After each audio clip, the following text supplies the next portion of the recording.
What an operation. The largest amphibious invasion in the history of the planet. Thousands of boats, thousands of planes, hundreds of thousands of men. In this fortification, the Atlantic Wall, months and months of barricading themselves into Europe, erecting concrete and barbed wire and guns to defend its beaches. And just a monumental invasion. Nothing has ever happened before like this, and nothing has happened since. The D-Day operation was learned more through textbooks, and more recently, Hollywood has been able to recreate the Allied invasion on Normandy through films. But the ability to transport people back to June 6, 1944 has eluded historians until now. It's a new, history book that's more interactive. You know, you're taking a slice of history and you're putting it into the game, and it's really interesting just because it's very interactive. It's very true to what actually happened. You play the role of a paratrooper, and on the actual the initial jump into D-Day, and you need to take the town of Carentan and repel the Germans and, fight them all off as best you can. We can recreate the battlefield exactly as the battlefield was, but the player is the one reliving the battle. We would be able to be true to the experience, let people be in the boots of these soldiers, and to really be, they don't have a time machine, so we want to be able to let them go back in time and experience what it's like to be a soldier in 1944. And to be in France at that time. What was that like? That's really the question that we were trying to answer while making this game. The battles that happen in the game are extremely close to the battles that happened in those locations that we dug information about and recreated. When we set out to tell the story of a squad of soldiers from the squad level, we didn't start with D-Day, actually. We always started with was wanting to be a soldier at the squad level, to really understand that brotherhood between soldiers. So we studied war. Which squad should we talk about? Where do we begin? It is a story about the paratroopers of the 101st Airborne Division who jumped behind enemy lines on D-Day. Now, our unit that we're featuring in this video game is the 502nd Parachute Infantry Regiment of the 101st Airborne Division. And we're actually focusing on one squad. And this is a story based on history. It is a story based on true life. Although Sergeant Matt Baker himself is a fictional character, is based on the true history of actual characters who fought in World War II and were actually from the 502nd Parachute Infantry Regiment. These guys, these paratroopers, jumped behind enemy lines before the invasion to settle it. And their objective was to make the invasion possible and to make the invasion succeed. They had to knock out the beach defenses so that the guys could actually get onto the beach. They had to hold the flanks so that the German plan of driving that invasion force back into the sea when it happened would fail. The paratroopers, guys that had nothing but what they jumped out of the planes with, had to hold off Panzer tanks. It's amazing.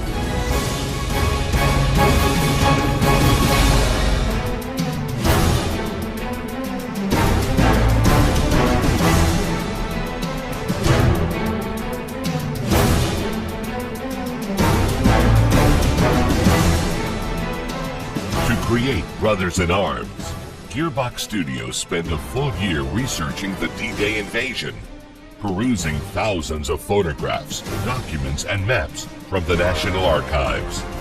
The team then went to Normandy to walk the battlefields that they would later virtually recreate.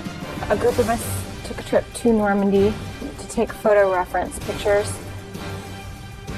We had maps from the archives in Washington. So I knew what we were looking for, and we basically went through the same routes that the soldiers took and just photographed everything. Most of these maps that we are making are actual real farms, real neighborhoods, real cities. that we walked through in Normandy and the battle happened inside of. It's really realistic.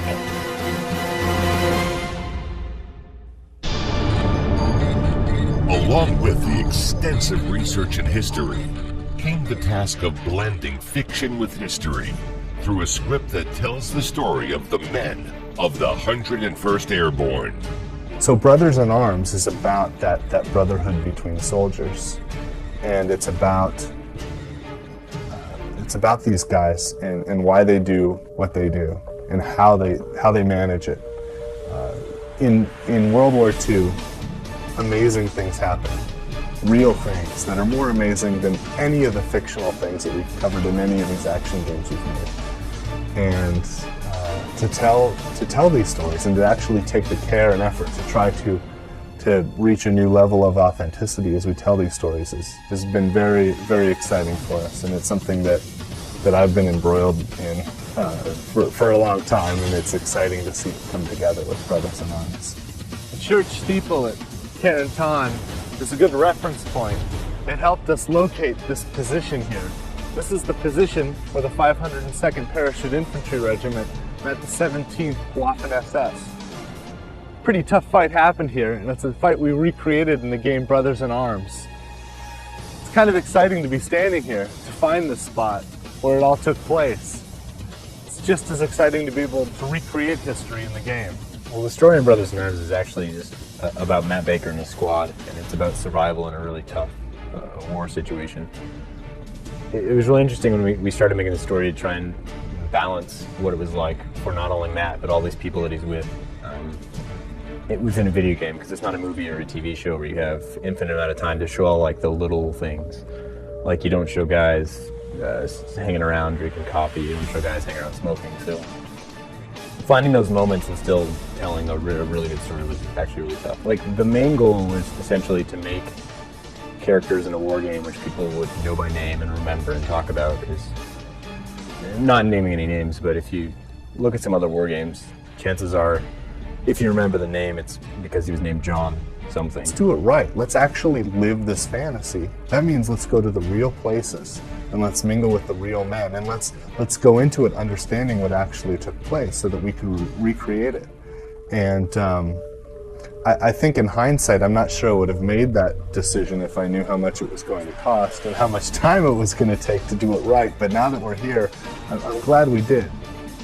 In terms of writing, I researched slang of the era. I researched a lot of the pop culture of the era. There's a little interchange between Alan Granite and Leggett in the game where they talk about Batman and Superman, and I wasn't really sure if that was going to fly, but I actually found some video of some guys talking about some of the comic books they were reading in World War II, and sure enough, Batman, Superman, Aquaman, all kinds of stuff like that. So it was really interesting to have like a pop culture reference in 1944.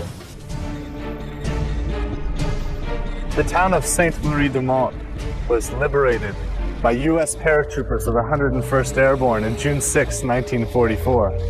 By June 7th, all of the German defenders had been eradicated. This town is famous. In fact, today, behind me, an American flag and a French flag stand together. There's a lot of history here, and in the creation of Brothers in Arms, we wanted to recreate that history, to put you in the boots of a paratrooper and bring you back in time to 1944. So our art team came to Normandy, France, came here and captured all of these buildings on film, took photos of them so that we could recreate them. And we compared those photos to pictures that we gathered from the U.S. National Archives, photographs taken by aerial reconnaissance planes. And by comparing the photos from today and the photos from then, we were able to recreate history so that we could put you back in time when you play Brothers in Arms.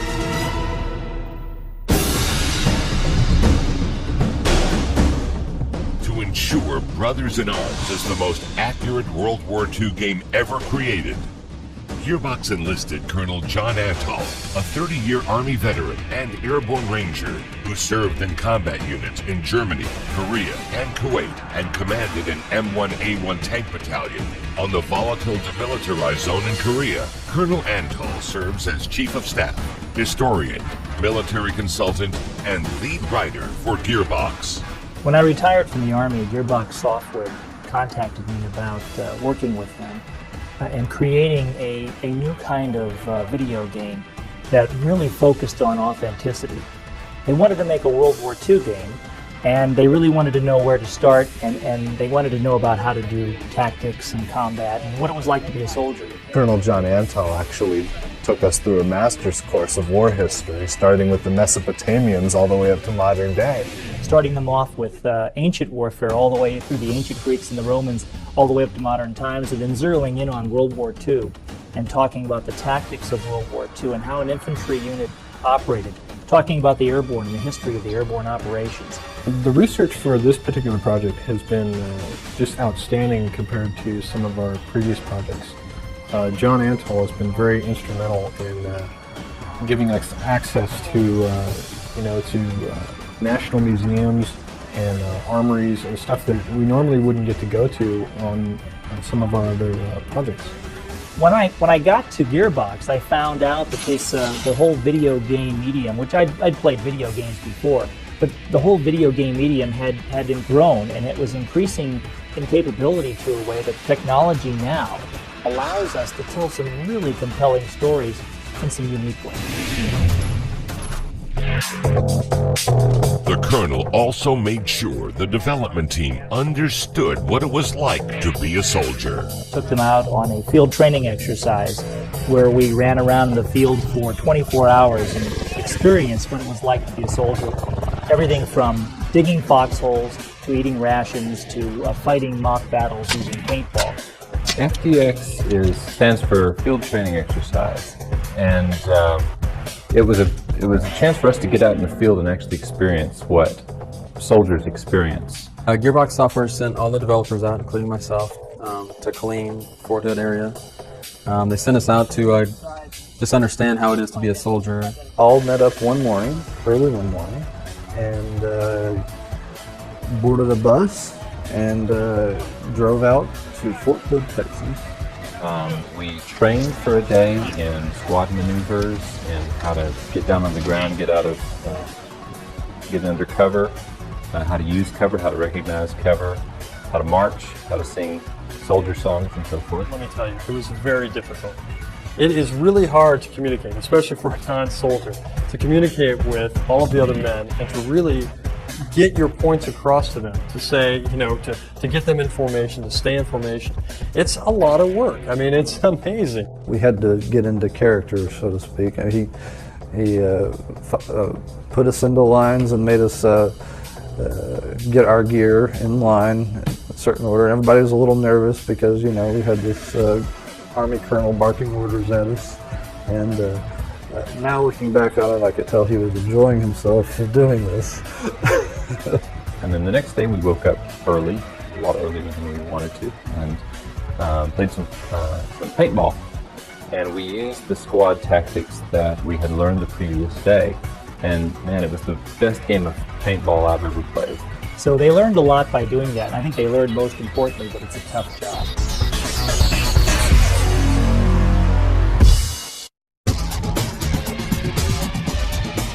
Gearbox went to great lengths to make sure every detail in the game, from soldiers' uniforms to weapons, was accurate. We recreated all the weapons to minute detail so that the German-American weapons look exactly as they did and operate exactly as they did. It was amazing how, if you're going to make a weapon, for instance, and you've never fired a weapon, how you can probably make a pretty good look-alike, but you don't really understand it in the same way. So we've had an opportunity to take the entire Gearbox team out, and they actually fired World War II weapons. They had a familiarization with all of those weapons. They know the kick that a rifle gives. They know the sound.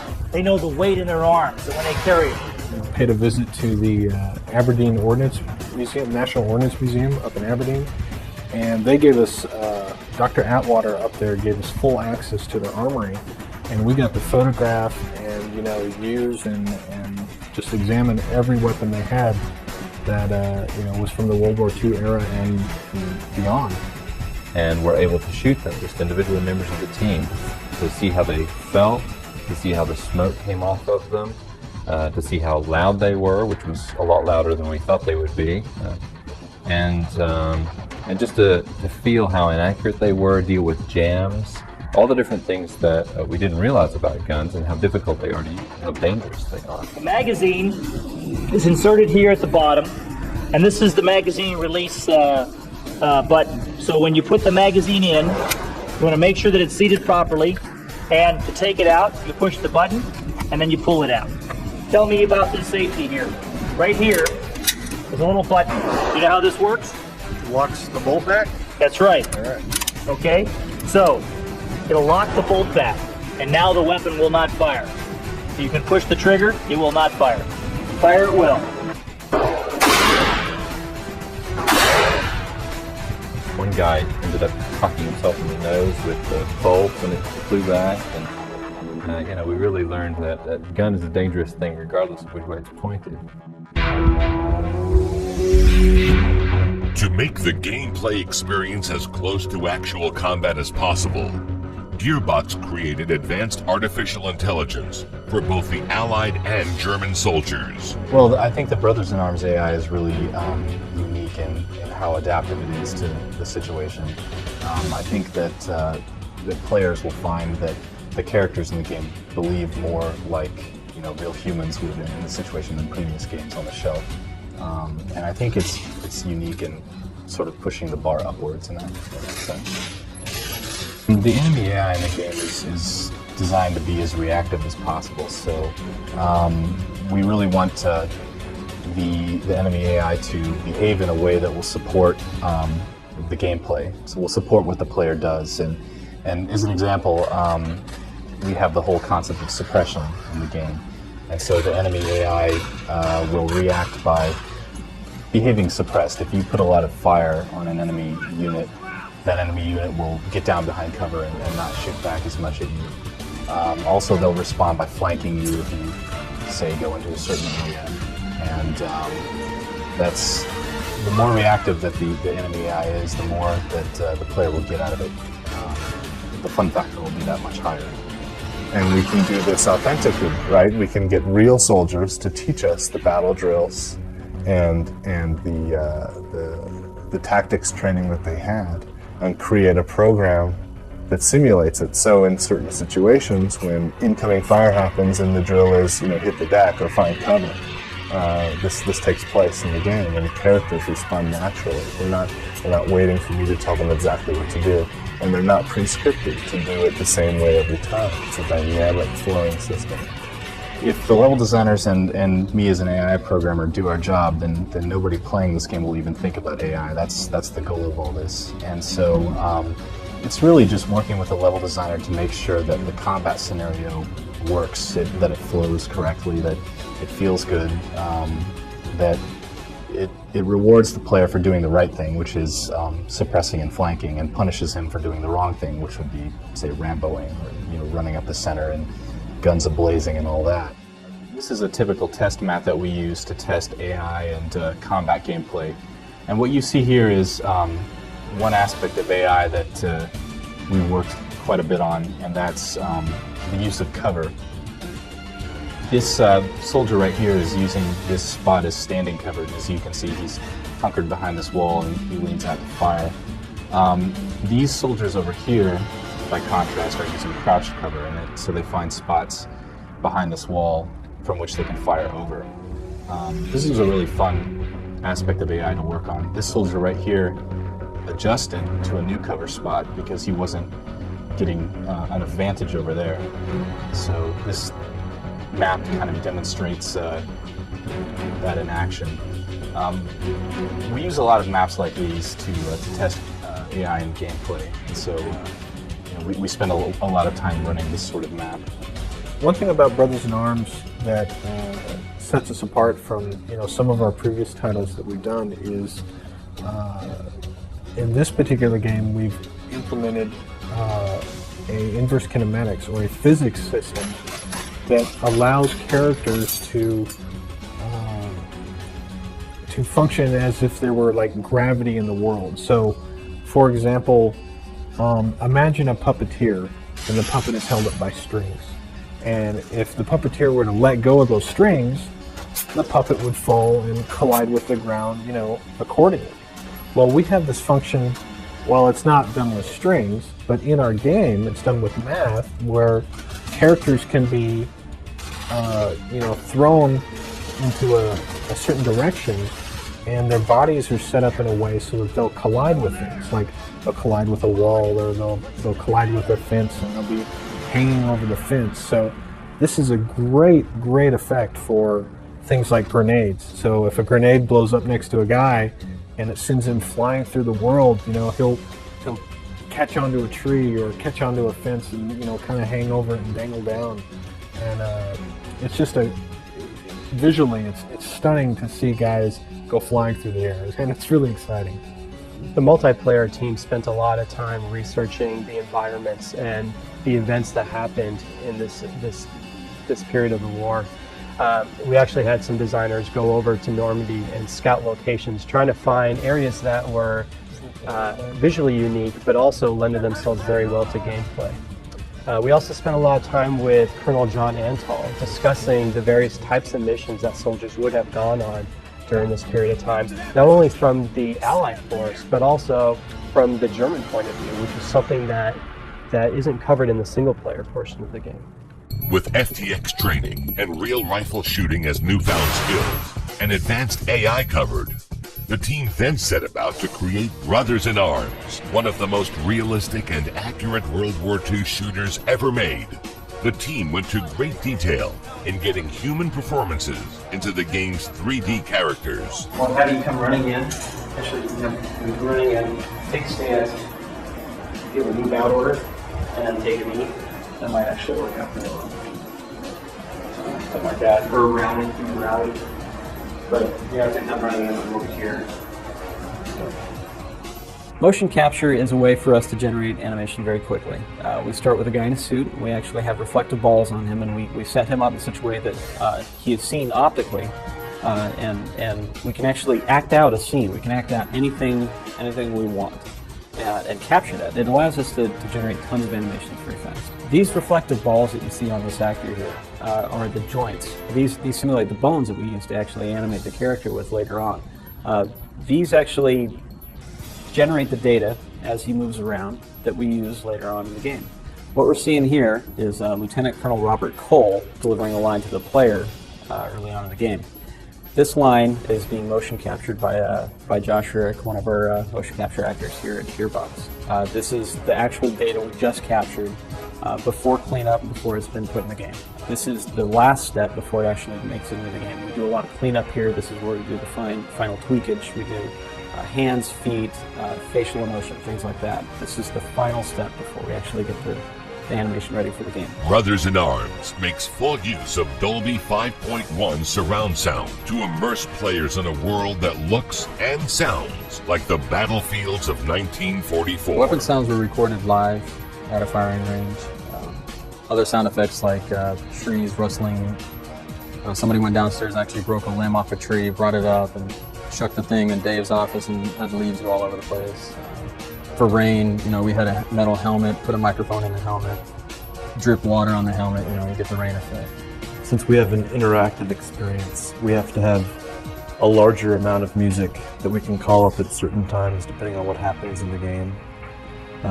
For the most part, this game is, the music's used in a scripted sense where it happens at certain moments during the game. Our composer's name is Stephen Harwood, and he's a graduate of University of Miami. He's done pieces for orchestra here and there. This is his first big title. I had a difficult time finding a composer. I spent weeks listening to demo discs, and it came down to finding the guy that had, the style that we wanted for this. And he had to be able to sort of imitate styles of 40s music, but we also wanted, the real anthemic John Williams sort of things too. We spent 4 days in the Czech Republic, recording approximately 45 minutes worth of music with an 81-piece orchestra, including a harpist, a pianist, and recorded all of it in surround sound. Okay, audio engineer is responsible for the code, creating the tools, interfacing with the hardware. I'm also responsible for educating the level designers how to use the tools and whatnot, and working with Dave on mixing stuff, which is what we're seeing behind us. On the right monitor, we have the game playing. And on the left monitor, we have our tool called XAD, which monitors the sound processor on the Xbox and gives us real-time feedback of all the sounds playing. At any time, we can change the properties of a sound and change its volume and see it done in real time. Gearbox employees made several trips to Normandy, France to ensure the game's accuracy, including a trip to commemorate the 60th anniversary of the D-Day invasion in June 2004. What you just saw me doing, reading and driving, no one should do at home. Yeah, don't try that at home.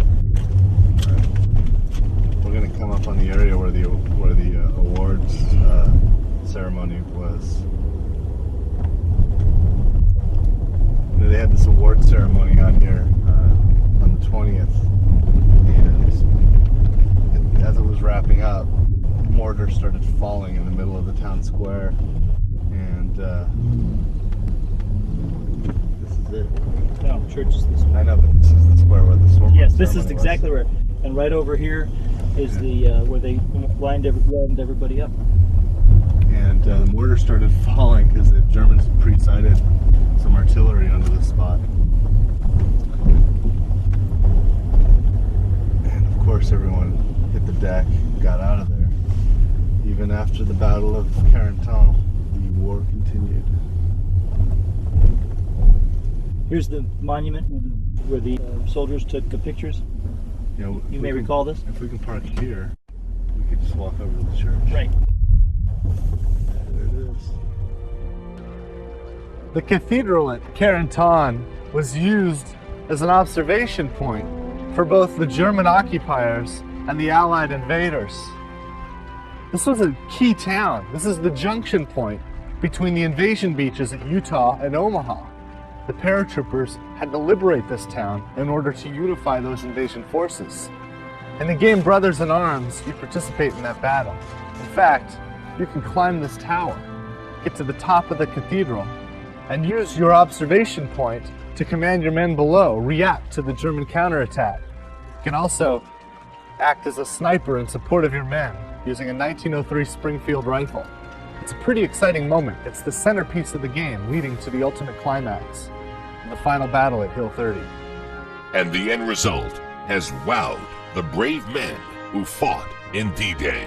I particularly like Brothers in Arms because not only because of the soldiers' uniform and their weapons, but also because of the situations that they had to face are very, very realistic. And the environment in which this takes place is really a trip back into time. I am impressed.